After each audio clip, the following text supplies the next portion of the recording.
Entonces, eh, tenemos un par de cilindros concéntricos.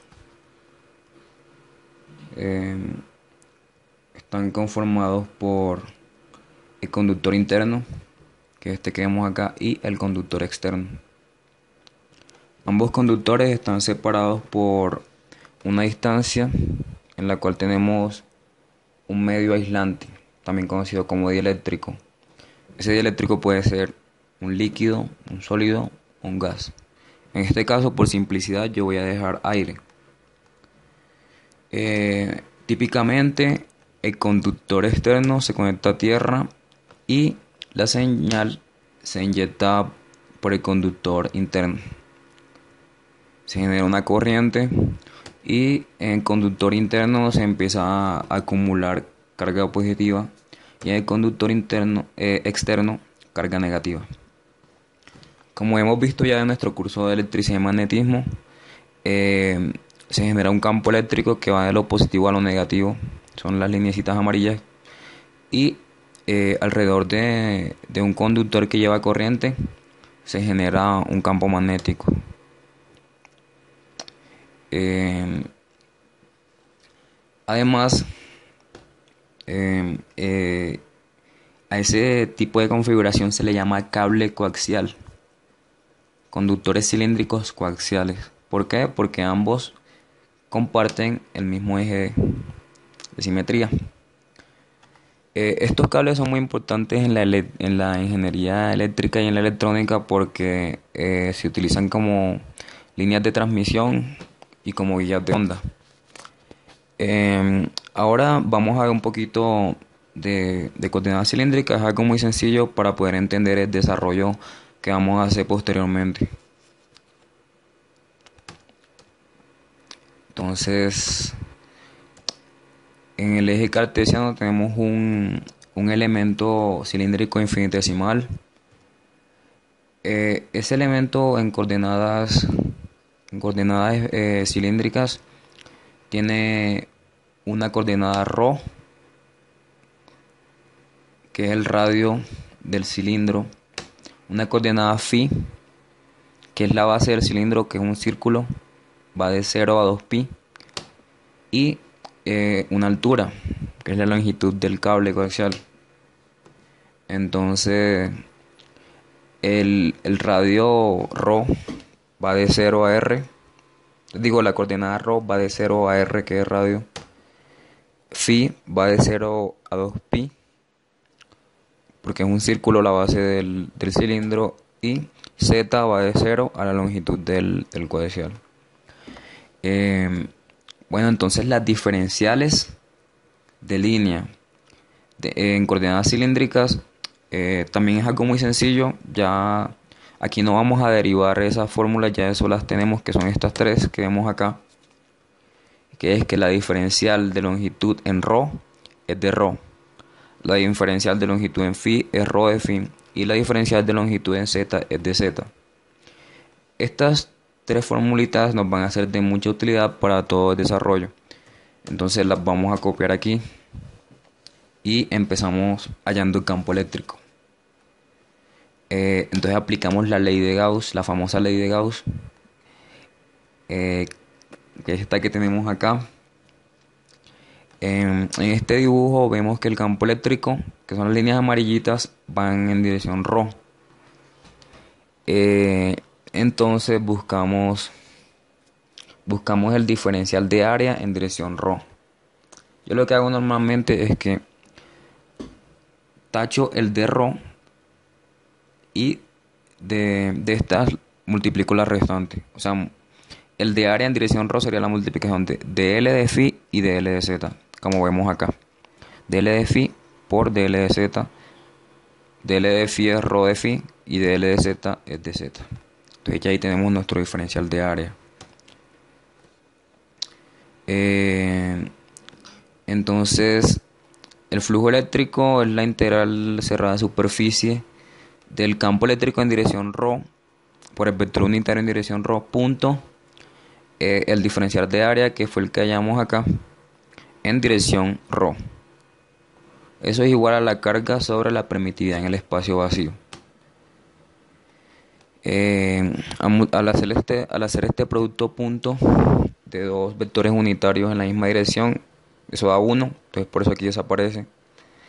La diferencial de phi, como ya hemos dicho, se integra de 0 a 2pi, y la diferencial de z se integra de 0 a l. Al realizar esa integral, que es bastante sencilla, y despejar el campo eléctrico en dirección ρ, se obtiene esto que vemos acá.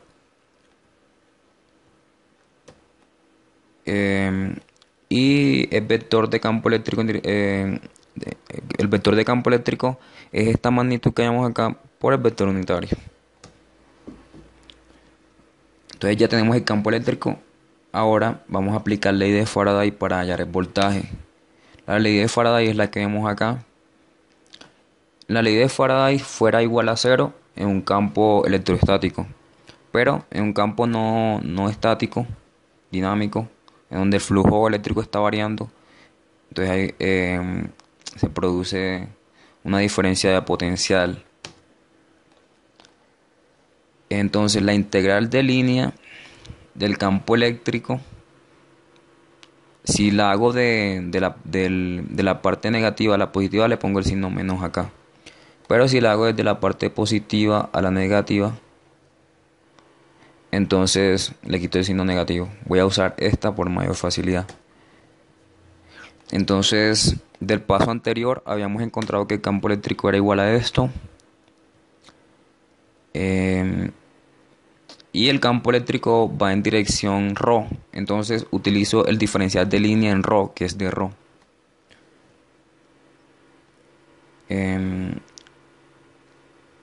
Entonces este campo eléctrico que tengo acá lo introduzco en esta fórmula, como se ve aquí, y el diferencial de L de ρ también lo meto acá en la fórmula y me da esto. Como ya sabemos, punto a ρ es igual a 1. Todo esto es constante, sale. Lo único que queda dentro de la ecuación es de ρ sobre ρ. Y esa integral es directa, sabemos que esa integral es logaritmo natural. Entonces la diferencia potencial queda así. Que la diferencia potencial es Q sobre 2pi por la permitividad del espacio vacío por la longitud por el logaritmo natural de B sobre área. Ahora que ya tenemos el voltaje, cerramos aquí en tiza azul para resaltar que es bastante importante este resultado. Y ahora vamos a hallar la capacitancia con esta formulita. Esta formulita no la podemos aprender como Q igual a cubo. Es una forma mnemotécnica de recordarla. Despejamos la capacitancia y Q sobre este voltaje, se cancelan los Q y queda esto. Y ese resultado es importante. Esa es la capacitancia de un cable coaxial. Ahora vamos a hallar la resistencia.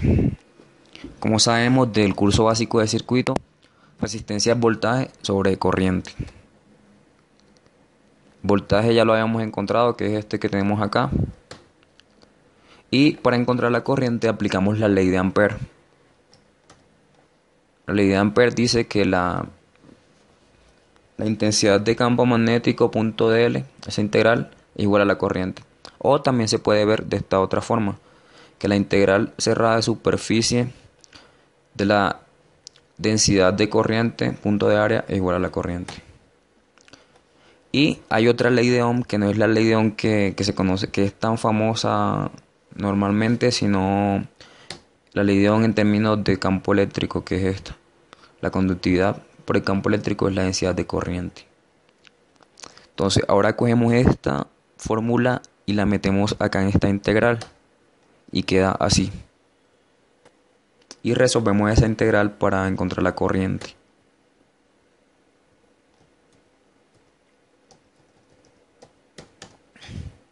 Copiamos aquí nuestras formulitas de diferenciales de longitud que nos puede servir.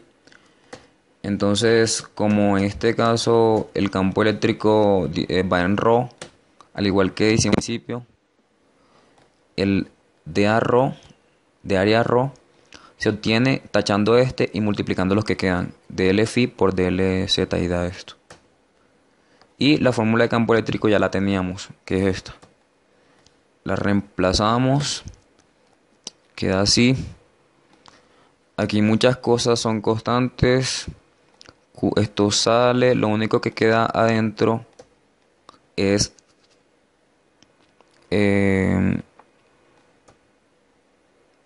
no, todo sale. Esta integral es directa. Integral de 0 a 2pi de phi, 2pi. Integral de 0 a L de Z es L. Todo sale, se cancelan aquí unas cosas y queda que la corriente es esto. Les queda de tarea hacer esto, que es bastante sencillo, si no creen en este resultado. Entonces aquí resaltamos que es importante con tiza azul. Entonces ya tenemos voltaje y corriente. Entonces hallamos la resistencia dividiendo voltaje sobre corriente y queda de esta forma. Y esa es la resistencia. La resaltamos en rojo para decir que es importante.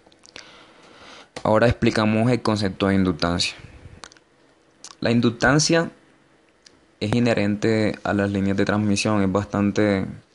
siempre hay que tenerla presente. Digamos, si yo le inyecto una corriente a un circuito, idealmente, en el momento que yo cierro el switch, la corriente debería pasar de 0 a su valor máximo. Como vemos en esta gráfica, debería pasar en este instante de 0 a y máximo. Pero en la realidad no ocurre eso. En la realidad se cierra el switch y dura un momento hasta que alcance su valor máximo. Como en estas dos gráficas de acá. Ese es el efecto de la inductancia. La inductancia le dicen, llegó la corriente. Y la inductancia dice, un momento, no tan rápido. Un momento. Y se opone a ese cambio brusco de corriente. Entonces, en esta gráfica de acá sería una inductancia baja. Y en esta gráfica de acá, una inductancia alta. Entonces, la inductancia, en el contexto de los campos, de las leyes de Maxwell, es flujo magnético sobre corriente. Bueno, entonces primero hallemos el flujo magnético por la ley de Ampère. El flujo magnético, como ya habíamos visto, la ley de Ampère, como ya habíamos visto un poco atrás, era h.dl, integral cerrada de línea, h.dl igual a la corriente. Pero h, que es la intensidad de campo magnético, es lo mismo que su densidad de la densidad de campo magnético, que es B, sobre la permeabilidad, que en medios no magnéticos la permeabilidad es 1.